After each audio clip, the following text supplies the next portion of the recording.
Est-ce que vous pouvez vous présenter, s'il vous plaît? Bien sûr, je me présente, mon nom c'est Claudio Ruf Escobar. Je suis moitié suisse, moitié chilien. Bon, j'ai vécu toute ma vie au Chili, j'ai fait mes études aussi en Suisse, donc à l'université de Genève.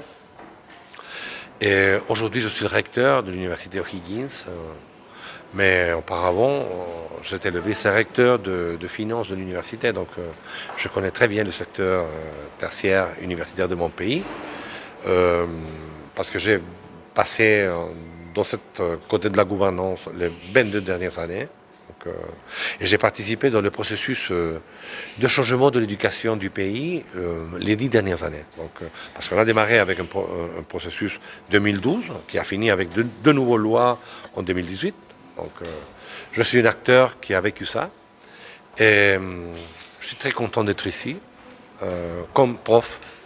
Bon, et aussi comme recteur, parce qu'après le recteur m'a invité ici pour faire connaissance de l'université. Avec la sécheresse chronique, l'accaparement de l'eau, comment le Chili fait-il face aux nouveaux défis écologiques?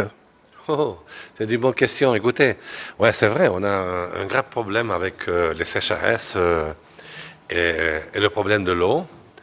Mais il faut faire bien attention parce que on a des études un peu oubliées à la fin du 19e siècle, à Benjamin Vicuña Mackenna, on lui a demandé de faire une étude parce que il y avait des problèmes de sécheresse dans le pays. Hein.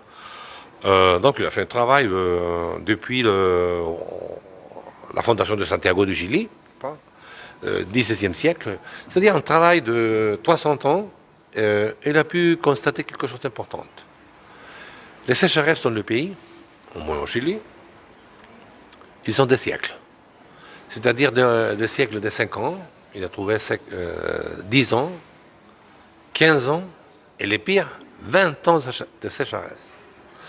Donc, il faut tenir compte à ça pour le meilleure analyse. Donc, de cette manière-là, on ne perd pas l'espoir d'avoir de la pluie, ou beaucoup de pluie dans les prochaines années, parce qu'aujourd'hui, on est de l'année numéro 12 hein, de sécheresse. Donc, premièrement ça. Deuxièmement, c'est vrai que le changement climatique, il touche partout, pas seulement le Chili. Dans notre cas, c'est la sécheresse, la manque d'eau. Mais on peut voir, n'est-ce pas, qu'est-ce qui se passe autour du monde. Qu'est-ce qu'on fait? Troisièmement, aujourd'hui, à l'université, Bernardo O'Higgins, je suis le recteur, et on a un centre de recherche hydrique. On travaille dans un modèle pilote pour le pays, qui on le connaît avec le acronyme de MARS. MAR. C'est un management d'un aquifère sous la terre. Alors, je le fais entre anglais et français. C'est-à-dire, mais ce n'est pas quelque chose de nouvelle dans le monde. Hein. C'est-à-dire, on utilise ça en Europe, par exemple. On introduit de l'eau au moment qu'on a la pluie, on introduit l'eau sous la terre, dans les nappes phréatiques, et on garde l'eau en bas. Au Chili, on n'a pas aucune expérience sur ça, donc, mais à l'université de le centre de recherche, on travaille aujourd'hui pour faire le premier pilote, n'est-ce pas, comme je viens de dire, donc pour voir de quelle manière on peut commencer à garder dans le futur l'eau sous la terre. Ça, c'est une bonne expérience. En Europe, par exemple, à Berlin, les Allemands utilisent à Berlin 70% de l'eau qu'ils utilisent pendant toute l'année, c'est gardé sous la terre pendant le jour, le moment de beaucoup de pluie. Je suis dans le quatrièmement, cinquièmement, je suis dans l'Amérique latine, donc je veux dire que ça, c'est pas une nouveauté de 100 dernières années. La civilisation Nazca, dans le sud du Pérou, ils avaient créé, dans les années 400 à 600, les puquios. Et aussi, il avait problème de l'eau. Donc, il gardait dans ce système, je vous laisse le nom pour que vous puissiez chercher sur Google quels sont les phénomènes du puquios. Hein, comment la civilisation, à quelle époque-là, 1500 années en arrière, il gardait aussi de l'eau sous la terre. Et pour finir, dans l'Orient prochain, quelques populations, ils avaient les canats en plus, pour garder l'eau sous la terre. Donc, conclusion, les anciennes techniques sont mises en place aujourd'hui pour, n'est-ce pas, avec beaucoup et meilleure technologie, pour faire des solutions à des problèmes qu'on a vécu, à mon avis, au long de l'histoire de l'humanité. Donc, merci. Vous avez parlé d'économie tout à l'heure. Comment le Chili peut-il améliorer son économie, améliorer le niveau de vie de sa population, tout en protégeant son écosystème ou ses écosystèmes? Oui, l'histoire du développement du pays est très attachée à des politiques de changement du modèle économique pour, premièrement, avoir une croissance économique qui a démarré dans les années 70, tout au début de la dictature, mais qui a commencé à être avec une majeure maturité dans les années 80, après dans le retour de la démocratie des années 90.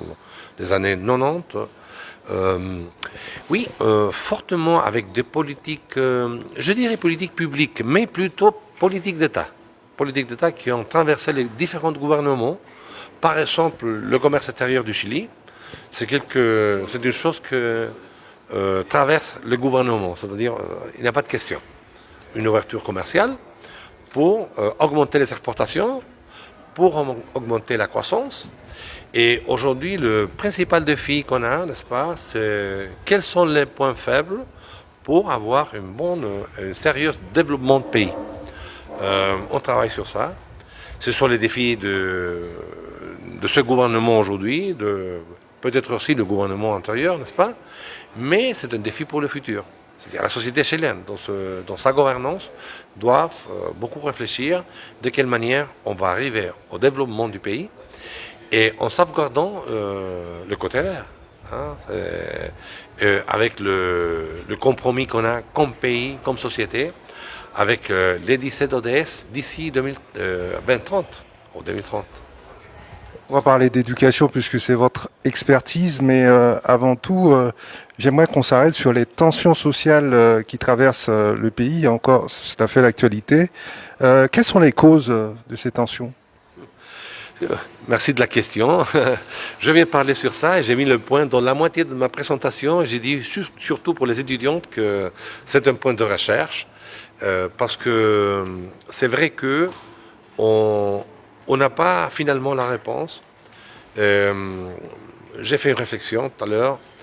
Qu'est-ce qui s'est passé dans les pays du Maghreb et dans l'Orient, n'est-ce pas, par rapport à la crise du printemps arabe en 2011. Il y a une similitude, à mon avis, de ce qui s'est passé, ce qui se passe aujourd'hui dans l'Amérique latine, qui a démarré au Chili le 18 octobre de l'année 2019. Parce qu'après ça, on a eu beaucoup de tensions dans différents pays, même jusqu'à aujourd'hui. La semaine passée, à Panama, on a pu voir beaucoup de tensions sociales dans les rues. Et je pense que, à mon avis, c'est que les sociétés en général, on n'a pas toutes les solutions à la fin du jour quand on a seulement de la croissance économique. Vous venez de poser la question sur le développement. Le développement, c'est super important. C'est-à-dire, on doit faire attention à je ne sais pas, plus de 200 variables que les Nations Unies ils ont mis dans la table pour voir quels sont les points qu'on doit sauvegarder pour avoir un vrai développement. Donc, mais on peut les nucléer, ces variables, en 4 variables. C'est la croissance économique, le PIB, 25% peut-être, oui. La démocratie. Et quand on parle de démocratie, ce n'est pas seulement avoir des élections pour les différents gouverneurs ou les dirigeants. C'est la démocratie et la gouvernance, dans ce sens beaucoup plus étendu, une gouvernance sérieuse, sans corruption, avec un transfert de pouvoir de libre élection dans la population, de quelle manière on puisse avancer dans une démocratie plus directe. Ça, c'est peut-être un défi pour les pays. Troisième point, l'éducation, la formation des professionnels, la formation des techniciens, la formation des chercheurs, dans tous les niveaux. De quelle manière, dans cette société, comme troisième point, l'éducation, on va solutionner le problème de l'analphabétisme fonctionnel. On a un analphabétisme fonctionnel aujourd'hui, surtout aujourd'hui, avec cette révolution 4.0 qui change les choses tous les jours. De quelle manière donc la population va être plus capable, plus préparée pour faire face à ces défis. Et quatrième point de cette méga variable pour le développement humain, c'est la santé. Mais pas la santé, comme je viens de dire, pas la santé seulement d'avoir un centre médical pour y aller, quoi. Non, c'est pas ça. C'est dans le sens holistique. Qu'est-ce qu'on mange? Est-ce qu'il y a une traçabilité de ce qu'on mange aujourd'hui? De quelle manière on va nous guérir? On va avoir de la bonne santé dans le sens ample de la conception de cette parole-là. Donc ça, moi je pense que ce sont les défis qu'on a. Et transversalement, l'éducation, il est partout. Donc c'est pour cela qu'on a beaucoup pris en charge cette question et au Chili et en plus à notre université. Alors, de l'éducation, parlons-en. Selon vos données, vos propos, 60% des Chiliens accèdent aujourd'hui à l'enseignement supérieur. Alors déjà, est-ce que c'est un bon taux? Oui, on a un très bon taux. Pas le taux de la Suisse. 90% de la population en Suisse, ils ont passé de l'éducation supérieure. Nous, au Chili, on a le 60%. Mais on est sur la moyenne de l'OECD, donc on est très content, on a une satisfaction importante par rapport à ça. Et surtout parce que, il faut le dire, dans les années 60, moi je suis né dans les 62, donc à cette époque-là, la taux de couverture c'était 2%. Et en 1981, au moment de la libéralisation de l'éducation au Chili, on avait un taux de 10 ou 11%. Donc on a beaucoup fait avec une grande coopération du secteur privé. Parce que c'est vrai, il faut le dire, que l'État n'est pas capable, dans les pays pauvres, dans les pays en développement, d'arriver avec sa capacité pour donner la formation et l'éducation dans tous les niveaux, d'une bonne manière. Donc le côté public, le côté privé, il a joué un rôle important, très important dans le Chili. Donc, et validé aussi en plus dans tout le monde avec dans les différentes conférences de UNESCO 2008-2009, selon laquelle l'éducation en général c'est un bien public. Donc n'importe si elle est donnée par l'État ou donnée par un particulier. Votre université, comment est-elle financée? Quelle est la part de l'État? Quelle est la part du privé? Quel rôle jouent les entreprises privées au Chili dans l'attractivité, le développement des universités d'enseignement supérieur? Bon, aujourd'hui, les entreprises jouent un rôle très faible dans la formation supérieure. Aujourd'hui, comme je viens de dire, on a continué un processus de maturation de la formation supérieure du pays, n'est-ce pas? Parce qu'on a des universités de l'État, universités privées traditionnelles qui viennent du 19e siècle, comme celle catholique, celle de Concepción, celle d'Austral de Valdivia, début du XXe siècle, et après les nouvelles universités privées depuis 1981. Donc, mais toutes les universités au Chili, ce sont du côté légal, n'est-ce pas, du côté juridique. On a des corporations et fondations privées ou publiques qui seront au devoir, n'est-ce pas, au compromis qu'on a vers la formation supérieure. Donc, et en plus, sans fin lucrative. Ça, c'est important. Du moment qu'il y a été qui a changé la loi en 1981, il a été établi ça. Donc il faut être bien clair ça. Donc aujourd'hui, les universités, même de l'État ou privées, on reçoit, via budget de l'État, on reçoit de l'argent, n'est-ce pas, public. Donc c'est pour cela qu'on a un compromis fort d'accomplir avec le défi que nous pose l'État chilien, quoi. Donc, qu'est-ce que je veux dire?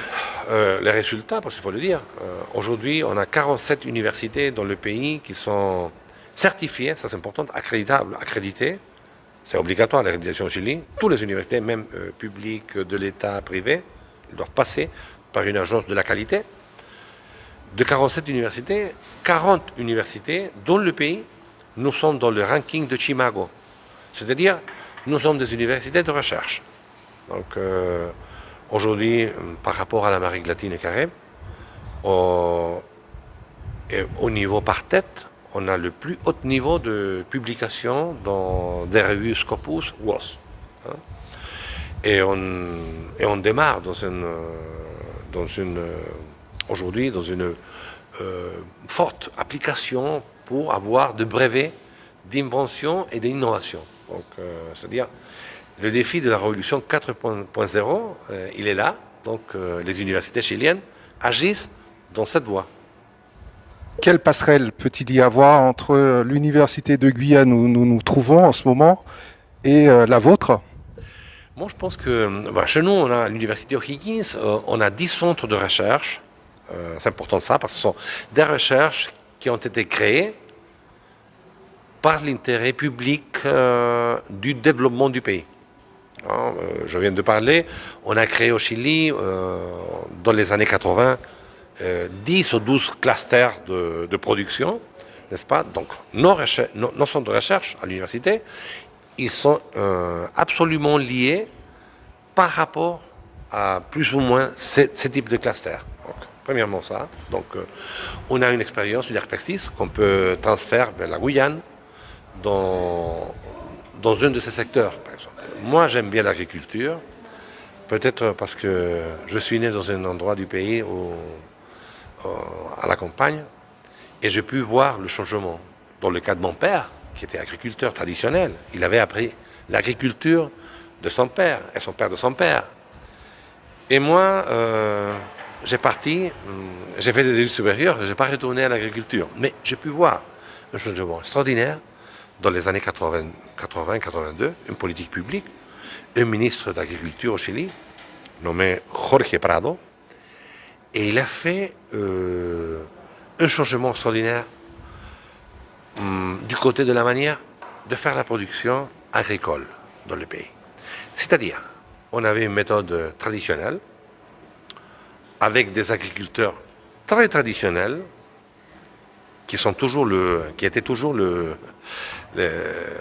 patron de sa vérité, n'est-ce pas, vers une agriculture très technologisée aujourd'hui.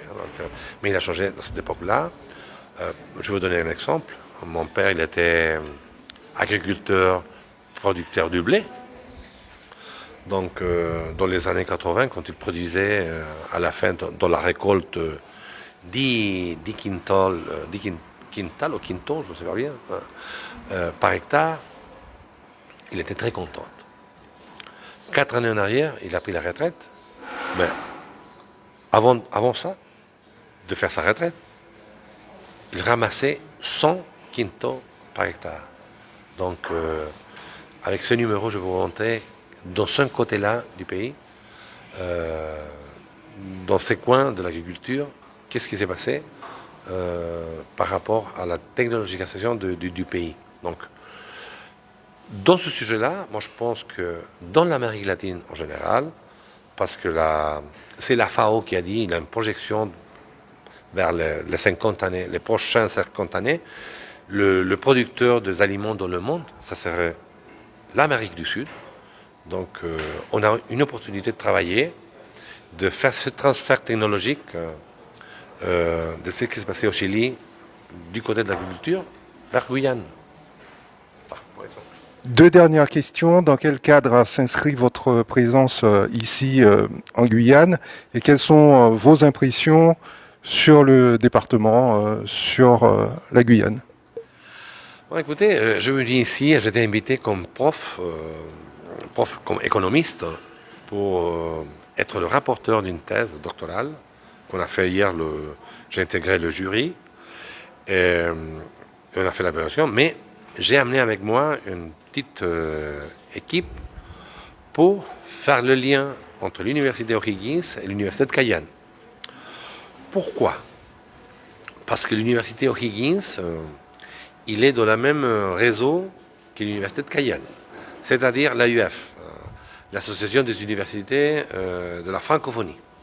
Donc, un réseau, je vais le dire, un réseau très actif dans tout le monde, particulièrement sur l'Amérique du Sud.